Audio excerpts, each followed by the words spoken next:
Friends, we are discussing the topic scheduling and sequencing.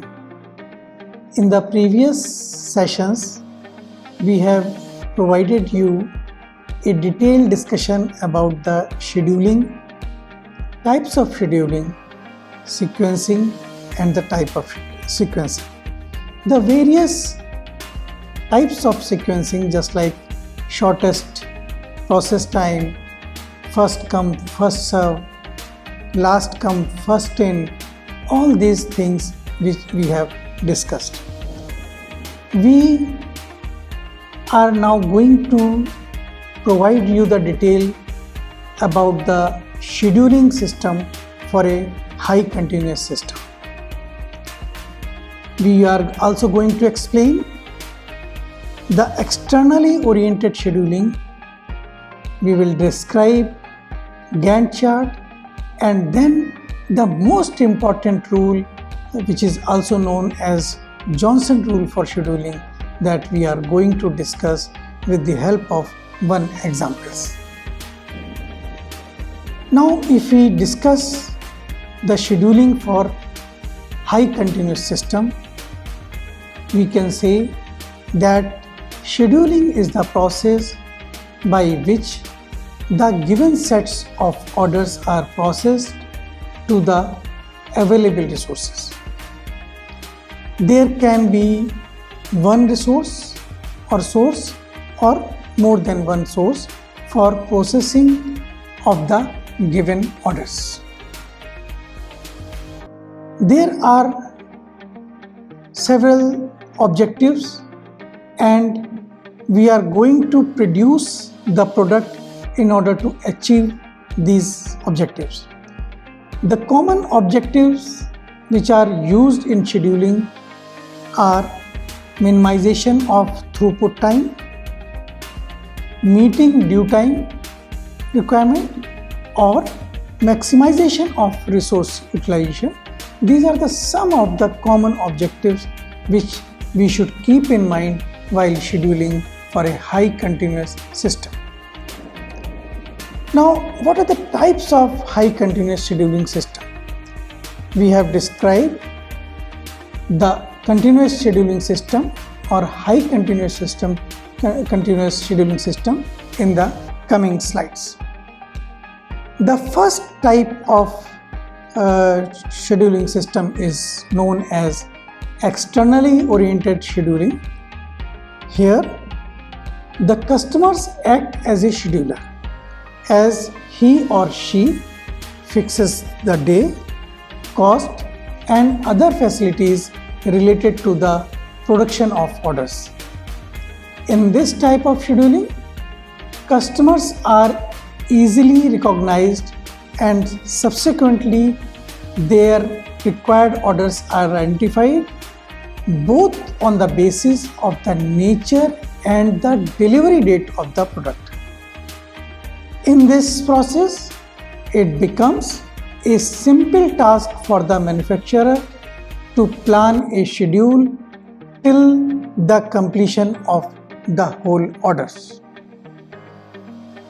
In case of external oriented scheduling, we normally adopt the following techniques to make it more appropriate.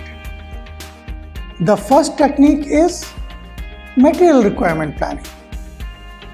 We have discussed this in detail in previous sessions. In this approach, the raw parts and the other intermediate requirements are produced by exploiting the information obtained from the customers. That means if the requirement of the product which received from the customer is one car, then what are the raw materials and intermediate products or the components are required, that we will try to exploit it. That comes under the material requirement planning. These raw materials or the parts are combined with the available inventory to fulfill the net requirement to complete the task. Apart from the extensive use in the scheduling technique, the material requirement planning can be in the capacity management. The second type of technique is called as a network analysis. In this technique, various interrelated and interdependent facilities required for the completion of jobs can be easily scheduled. Along with this, the slack time is being identified so that we can find out where we can give relaxation to the worker or to the machine. The network analysis approach can be used in scheduling the activities from a start date, that is called the forward network analysis, or by backward working from the completion date, that is called the backward network analysis. In case of reverse scheduling approach, the customers are satisfied by determining their requirement. These requirements are scheduled in reverse direction from the due date requirements. In case of forward scheduling, it is just opposite to the reverse scheduling. Here, the time required for the completion of any requirement is determined by scheduling from the arrival of the orders. Another type of technique is called as a line of balance. As the term indicates, balance means that we keep the balance of load across the line of assembly or line of production. This technique is used in calculation of particular quantities components that must be completed before on a particular schedule date. This way, it acts both as a scheduling and control technique. With the help of line of balance, we do scheduling and we also keep control over our scheduling or our processing. Another type of technology or the technique is optimized production technology, or in short we say OPT. It is a scheduling technique that flows only through the bottleneck operation. That term we have identified and explained in the theory of constant video. Now we will come to the internally oriented scheduling. On the other hand, internally oriented scheduling techniques are of following two types. One is called internally oriented scheduling with dependent demand, and another one is called internally dependent oriented scheduling with independent demand. So first we will focus on internally oriented scheduling with dependent demand. In case of this type of scheduling, manufacturers do not have any idea regarding the characteristics of order, its completion time and intermediate component. The orders are generally completed on the basis of previous knowledge regarding the demand pattern of the customers.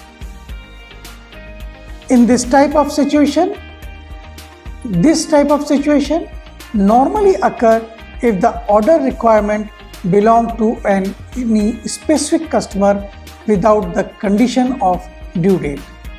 The practical example of internally oriented scheduling is in transportation and service industry, where it becomes very necessary to deal with the customer along with their requirement in a specific manner in a possible interval of times.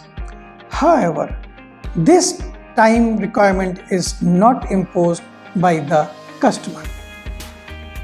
Now we will come to the internal oriented scheduling with independent demand. In this technique, the manufacturer have little idea regarding the demand pattern of the customer, but only this amount of information is not sufficient to calculate the actual requirement of any product. Hence, the manufacturers obtain the essential components quantities related to any product on the basis of direct forecasting.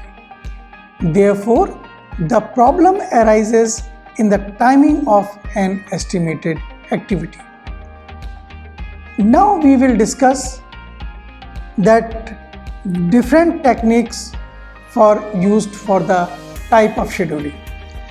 Just like network analysis without use of scheduled end dates, then sequencing, dispatching, assignment, forward scheduling, batch scheduling and timetabling. Now let me ask a question to you so that whatever we have studied you may able to recall them. What are the various scheduling approaches that can be used where the demand pattern is known, or in second part you can find out the various scheduling approaches where the demand pattern is not known. Gantt chart is a very popular technique which is used to describe the progression of a project in the form of specialized chart. Initially, Gantt chart was built to track the application of shipbuilding projects. Now, what is the role of Gantt chart in project planning? If we have a large project, a work can be broken down and into small elements, and the task can be identified before constructing a Gantt chart. For a smaller project, the Gantt chart itself may be used to identify the task. The strength of the Gantt chart is its ability to display the status of each activity at a glance.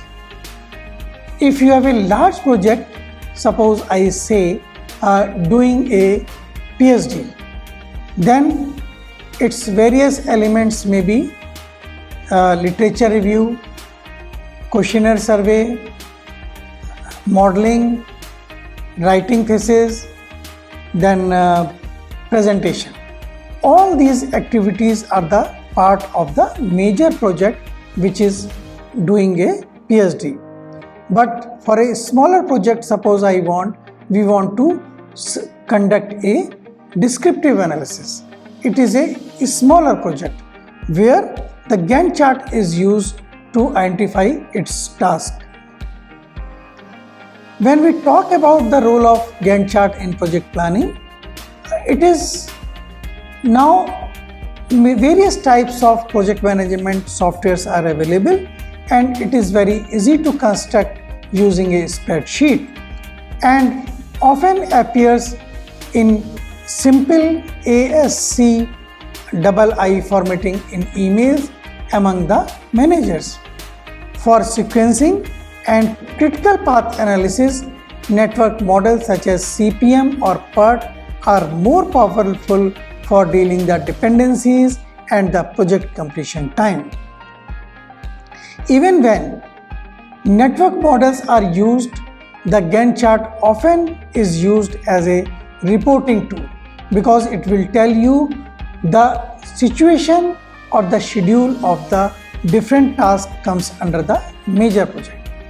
Gantt chart is named after a scientist known Henry Gantt who developed this chart in early 1900. A Gantt chart is basically a visual representation of a schedule over time. Now there are two types of Gantt chart. One is load chart and second is your progress chart. The load chart shows the planned workload and idle time for a group of machines or individual employees or for a department. In case of progress chart monitors the job progress by showing the relationship between the planned performance and the actual performance.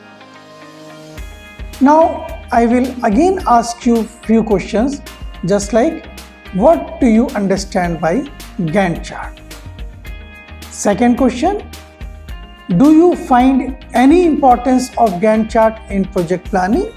You should explain, you should recall what we have discussed. Now, a very special topic is scheduling in services. Services means banking sector. Service means hospital sector. Service means tourism sector. Any scheduling service mainly concerned with the selection of service order and managing queue of service request. Examples are included, just like scheduling service decide service order. It also considers queries awaiting web server. Scheduling service may provide different users different qualities service. Fairness in network under the consideration. When we discuss scheduling in service, it needs following requirements to satisfy. In order to be efficient and exact, it should be easy to implement. Scheduling discipline has to make the decision once every few microseconds. It should be implementable in a few instructions. It should be fair in approach. There should be transparency. It must have some performance bounds. When we talk about scheduling services, the first important service is the hospital. Hospitals have a complex scheduling system to handle the complex processes and the material requirements with reference to doctors and the patients.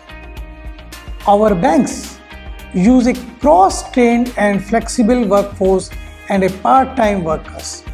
Airlines must meet complex FAA and union regulation and often use linear programming to develop optimal schedules.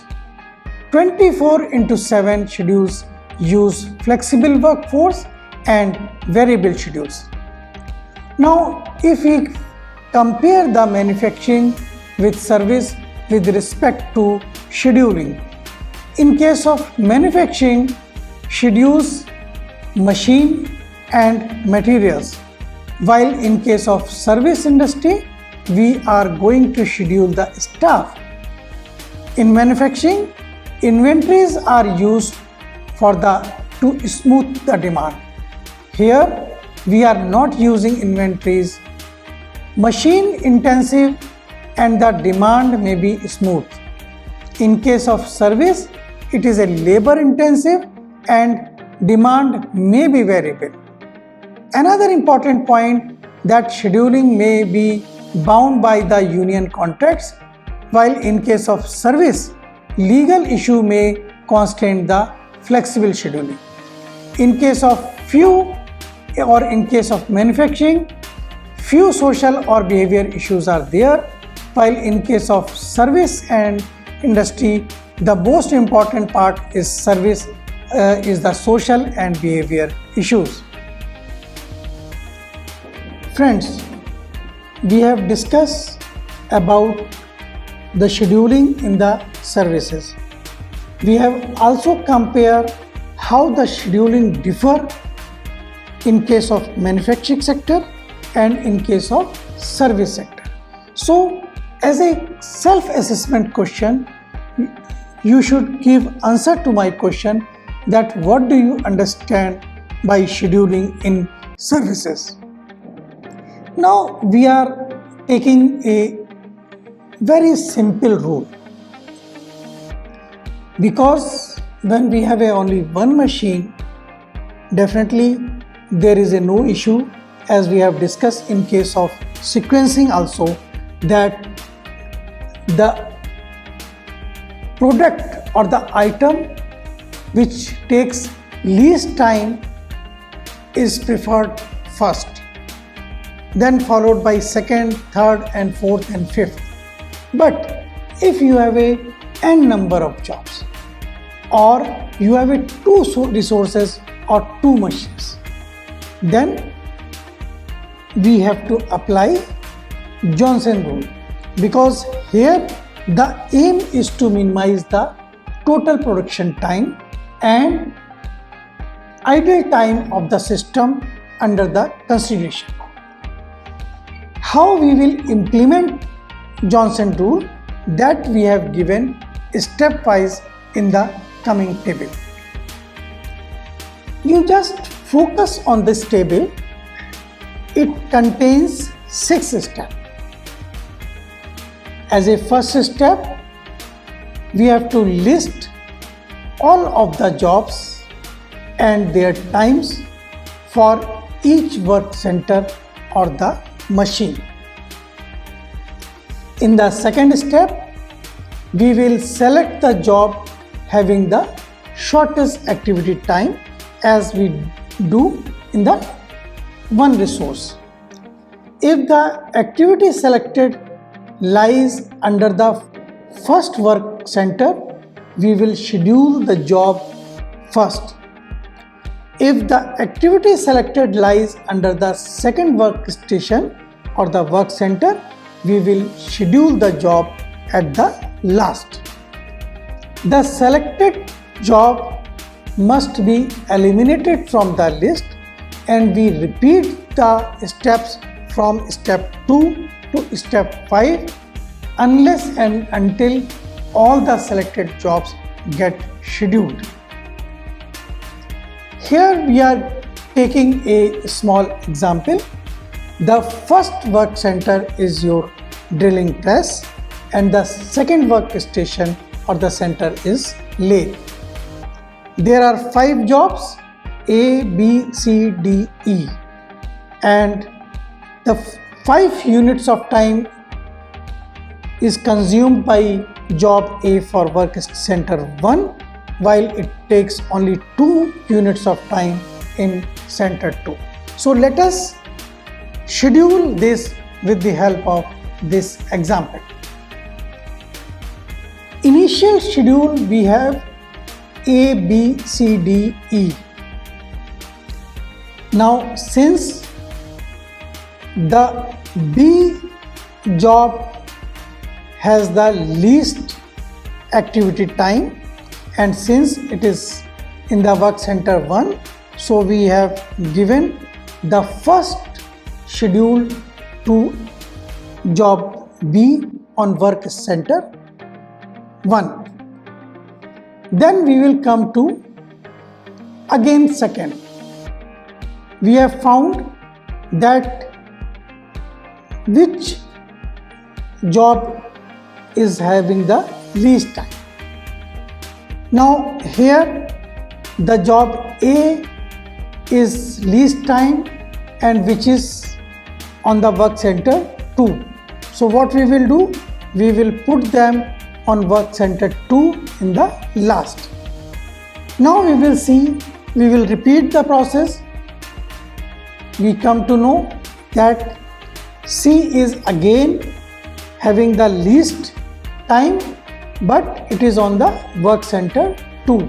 So we will allocate schedule of C in the work center 2 but in the last. Now we will come with the E. It is available in work center 1, we will allocate. Then finally we have work center 1 with job D. If you see, we can find out that work center 2 is idle when processing item B. When B is ready, it will move to work center 2 and processing of job E started at work center 1. Similarly, when it completes the B, it will go out. It will take E as a processing of job because it finished its processing at job work center 1. Work center 1 start processing of job D. Here I just want to mention one thing, that sequence of processing does not have any meaning in this example. That means we can process any job in any machine. So for example, we have taken B Then after that we have taken E, D, C, A. So sequencing of job does not have any meaning. Let us take another example. Here the number of jobs is more. We have 7 jobs. Again we have 2 centers. One is your milling machine and another one is your lathe machine. So this example, which is given in table 15.11, you have to find out the sequence of jobs on the 2 machine by using the Johnson rule. Here we have taken 7 jobs in place of 5 jobs as mentioned in earlier example. If I give you some hint, you just see that which one is job has the least value of processing. If you observe second column, you will find that job E with processing time 2 units is the least. So what we will do? We will allocate work center 1 the job E. After that we will eliminate the job E and then we will find that which job is having the least. So we will find that job D with 4 point or 4 unit of time is the least. So after E we will allocate D on work center 1. As we are assigning the job work center 1, same time we will also assign the same job on work center 2. But we should keep in mind that the job will go on work center 2 only after getting processed on work center 1. For example, if we are taking or we are allocating job E on work center 1, so after spending 2 units of time, it will move to work center 2. So work center 2 will remain idle for 2 units of time. After that we will allocate job D on work center 1, so it will consume 4 units of time. And if you just see that E job is taking 10 units of time or work center 2. So after finishing 4 or the D job, we have to find out another job with the least. Here F with 5 unit and G with 5 unit or work center 2, we are having the tie between these two. We can take any of them. Suppose we take job F. So you will just recall we have allocated first job E, after job T and after F. So the total time duration will be 11 minutes or the 11 units of time. And if you remember that after processing of E, the work center 2 will start processing of job T and then job F. So you have to find out the sequencing and the idle time between in work center 1 as well as work center 2. Now let us define some of the keywords which we have discussed, and now we are revising it or providing you to refresh it. The first keyword is a scheduling. It is the process of assigning orders to available workstation for the required processing. What do you understand by manufacturing system? In modern world, manufacturing systems are having the modern facilities which exhibit a high degree of sharing of resources, and manufacturing system convert input into output with the help of some transforming mechanism. Third keyword is your Gantt chart. It is very useful, a graphical representation of the production schedule. Now, loading. The assignment of a specific job to each operational facilities during a planning period is known as loading. If we talk about expediting is a follow-up. It involves the continuous tracking of the job's progress and taking the specification if there is a deviation from the detailed schedule.